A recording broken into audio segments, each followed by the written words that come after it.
নমস্কার। আজকে মঙ্গল গ্রহ আলোচনা করব। মঙ্গল গ্রহ এই মুহূর্তে বসে আছে আপনার মীন রাশিতে। মঙ্গল হচ্ছে অগ্নিকারক গ্রহ, মীন রাশি হচ্ছে জলরাশি। মঙ্গল গ্রহ দীর্ঘ দিন পর মঙ্গল গ্রহ তার অস্ত অবস্থা থেকে উদিত হচ্ছে। মঙ্গল গ্রহ দীর্ঘদিন পর অস্ত অবস্থা থেকে উদিত হচ্ছে। কবে হচ্ছে? 18ই এপ্রিল। 18ই এপ্রিল মঙ্গল গ্রহ তার অস্ত অবস্থাতে উদিত হয়ে মীন রাশিতে 12 রাশির ক্ষেত্রে কিন্তু তার প্রভাব বিস্তার করবে।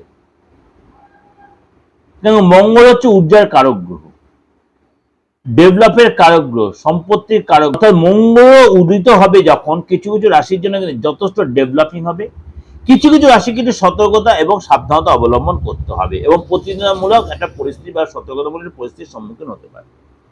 এই সময় কিন্তু আপনাকে 12 রাশির ক্ষেত্রে যে প্রভাব বিস্তার করবে সেটা আমি আপনাদের ছোট ছোট আলোচনা করে দিই। কন্যা রাশি।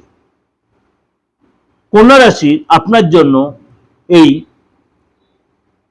মঙ্গলের এই উদয় সিচুয়েশন অর্থাৎ মীন রাশিতে আপনার জন্য কিন্তু কিছু কিছু জায়গায় অনেক বেশি সতর্কতা অবলম্বন করতে হবে। কিছু কিছু আপনাকে কিন্তু একটু চাপে ফেলতে পারে। মুখের ভাষা কন্ট্রোল রাখতে হবে। আইনি ঝামেলায় জড়িয়ে পড়তে পারেন, সম্পত্তিগত লিটিগেশন পড়তে পারেন।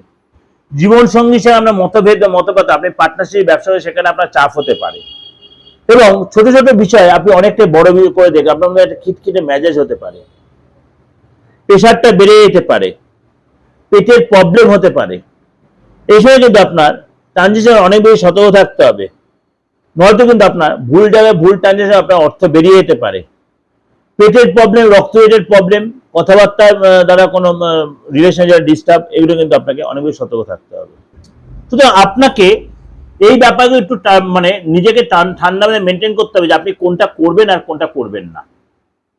তাড়াহুড়া করবেন না, কথাবার্তা সংযত থাকবেন। কোনো সম্পত্তি কেনা বেচা বা লেনদেনে অনেক বেশি সতর্ক থাকবেন। কাউকে যদি চেক দেন সেই চেকটাতে বাউন্স নেয় এবং নাহলে আপনার সম্মানহানি হতে পারে। বিশেষ করে আপনার পার্টনারের সাথে, লাইফ পার্টনারের সাথে আপনার কিন্তু এই সময় মতবিরোধ হতে পারে। যেটা ওভার একটা প্রেজেন্টেশন দিলাম, অবশ্যই আপনাদের ভালো লাগলে অবশ্যই লাইক করুন, শেয়ার করুন। যারা নতুন রয়েছেন অবশ্যই চ্যানেলটা সাবস্ক্রাইব করে নোটিফিকেশনটা অন করে প্রত্যেক মাস সবার আগে আপনার পৌঁছে যাবে। আর যোগাযোগ করতেন 8911733325। কেন এই যে আমার বুকিং নাম্বার রয়েছে, আপনি তন্ত্রমতে বলুন, অনলাইনে প্রেডিকশন যাবেন, যে কোনো কাজের জন্য বা স্টোরি কোনো প্রতিকার জন্য অবশ্যই আপনি আমার সাথে যোগাযোগ করতে পারেন। সার্ভিস দেওয়ার দায়িত্বটা আমার, স্যাটিসফাইয়ের দায়িত্বটা আপনার। যোগাযোগ আপনি করে ফিসটা আপনি দেবেন, স্যাটিসফাইয়ের দায়িত্বটা আমার। ভালো থাকবেন, নমস্কার।